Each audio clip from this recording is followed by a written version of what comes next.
I was 24 years old when this happened. Me and two friends, Mark and Danny, decided to do an off-the-grid camping trip one weekend in July. No official campground, no bathrooms, no park rangers. Just the three of us, our tents, and a lake Danny had found in an Instagram photo 2 years earlier and never been able to forget. The dirt road to get there took almost 40 minutes after the pavement ended. When we arrived, the place was completely empty. Just tall trees, a still lake, and that golden late afternoon light that makes any place look perfect. We set up camp in a clearing near the water. Mark and Danny shared the bigger tent. I had my own, a green two-person tent I'd been using solo since college. The day was exactly what we needed. We swam in the lake until the sun started dropping. Grilled meat that Mark had been marinating since Thursday. Stayed up past midnight talking about nothing important, work, sports. A girl Danny had been dating for 3 weeks and was already completely gone over. It was one of those nights, while it's still happening, that you're going to remember for a long time. At 12:30, we put out the fire and went to sleep. I don't know what time it was when I woke up. No dream, no obvious sound. I just woke up, eyes open, completely alert, no idea why. I lay on my back and listened. The forest at night has its own sounds, crickets, wind, leaves. You learn to filter them. What woke me wasn't any of those. Then I heard it. One step, dry on dead leaves. Then another, slow, deliberate, circling the tent. My first thought was animal, maybe a deer. But deer don't circle tents. Deer run from tents. The footsteps completed one full loop around me, then stopped right at the entrance. I whispered, "Mark." Silence, Danny. Nothing. 5 seconds, 10. Then the zipper moved. It didn't open, just a small movement, testing, like someone checking if it was locked. That 1 millimeter of movement was the most frightening sound I have ever heard in my life. My friends knew which tent was mine. They would never approach in the dark without saying something. Never. I reached for my phone slowly, turned on the flashlight. The light filled the inside of the tent and cast everything outside into shadow. And there it was, a shadow, tall, standing right at the entrance. I shouted, "Hey, what are you doing?" The shadow moved instantly. I heard fast footsteps through the leaves, moving away toward the forest. Mark and Danny woke up yelling from their tent, asking what was happening. None of us slept again. We stayed inside the tents until sunrise. When we finally came out, Danny was the first one to look at the ground around my tent.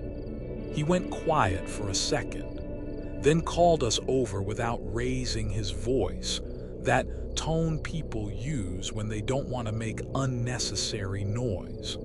Boot prints, large ones with a deep sole pattern, circling my tent in a perfect loop. They weren't ours, and they didn't come from the direction of the road or the lake.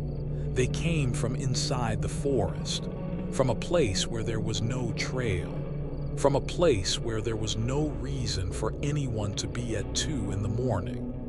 We left camp that morning without having coffee, without swimming, without any of the plans we had for the second day. Already on the paved road, Danny said something none of us had the courage to say before. Those prints weren't from someone passing through.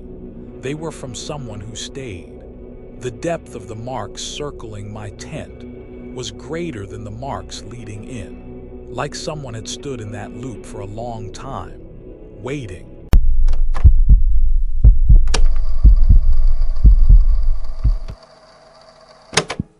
A few years ago, I took a week off and did a solo road trip through the countryside.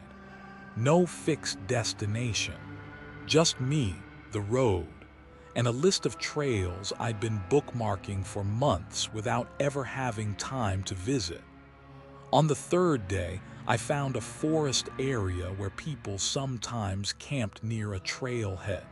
It wasn't an official park, just a dirt parking area with a faded warning sign on a wooden post telling you not to make fires during dry season.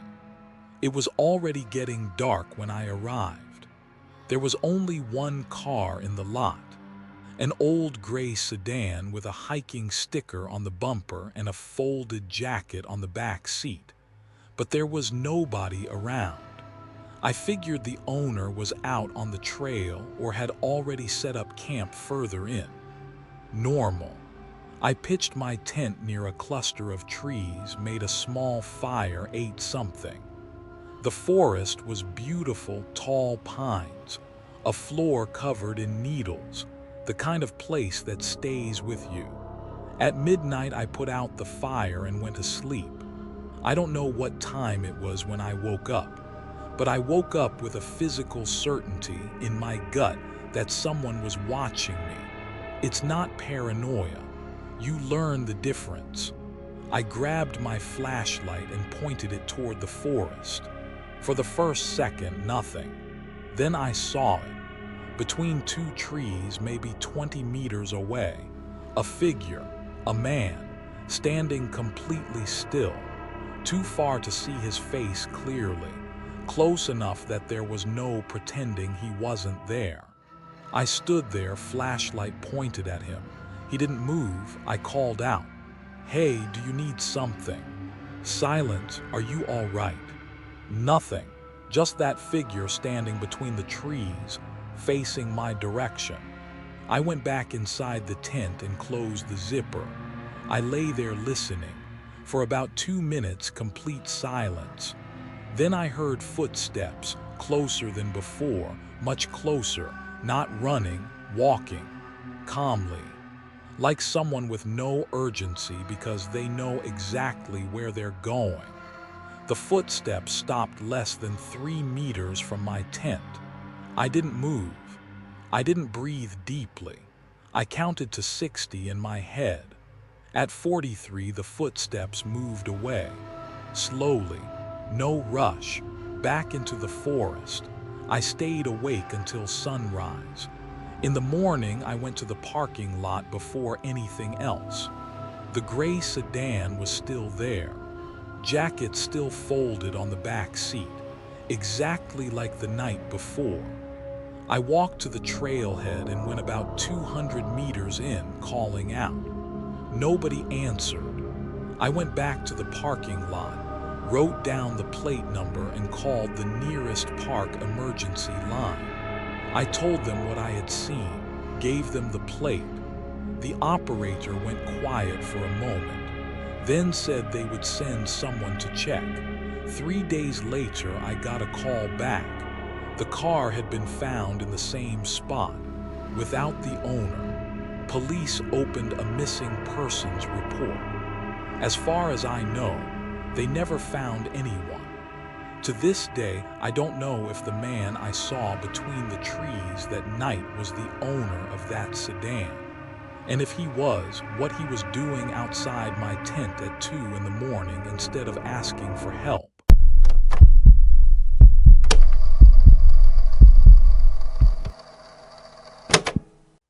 Story 3. The flashlight in the forest.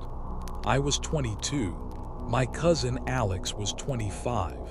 We both worked at the same warehouse morning shift, 5 days a week. When we managed to get the same weekend off, we decided to go camping in a remote area about 3 hours away. The kind of place where cell service disappears shortly after you leave the main road. We arrived in the early afternoon, set up camp near a small river, spent the rest of the day fishing without catching much, explored the woods around us, cooked what we'd brought. When it got dark, we lit the campfire and sat there talking. I remember Alex was telling me about a problem with his car that had been dragging on for 3 weeks when I stopped listening to what he was saying. Because I saw something. A light between the trees, far away but visible. Alex, he stopped talking.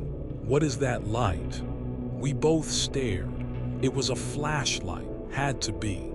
That cold white LED light you get in the dark. Another camper, Alex said, but the area where the light was had no trail. I had walked through there during the afternoon. Dense, no path, no reason for anyone to be there. As we watched, the light moved slowly between the trees, then stopped and turned off. We stared at the darkness where the light had been. Battery died, Alex said, more to himself than to me. We went to sleep about an hour later. I don't know what time it was when I woke up to use the bathroom.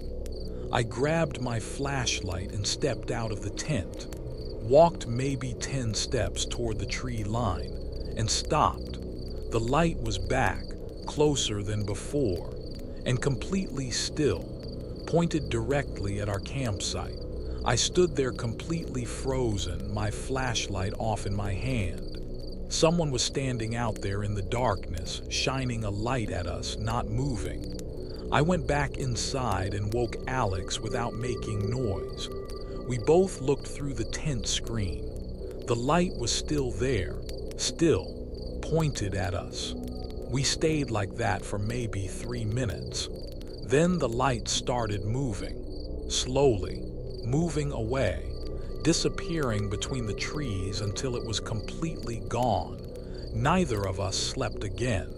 In the morning, while we were taking down the tent, Alex called me over to the river. In the mud along the bank, there were footprints. Not ours, we had fished further downstream. They came from the direction of the forest, stopped exactly at the edge of our campsite, and went back into the trees. Like someone had walked up to us during the night, stood there watching, and then decided to leave. Alex took a photo of the prints.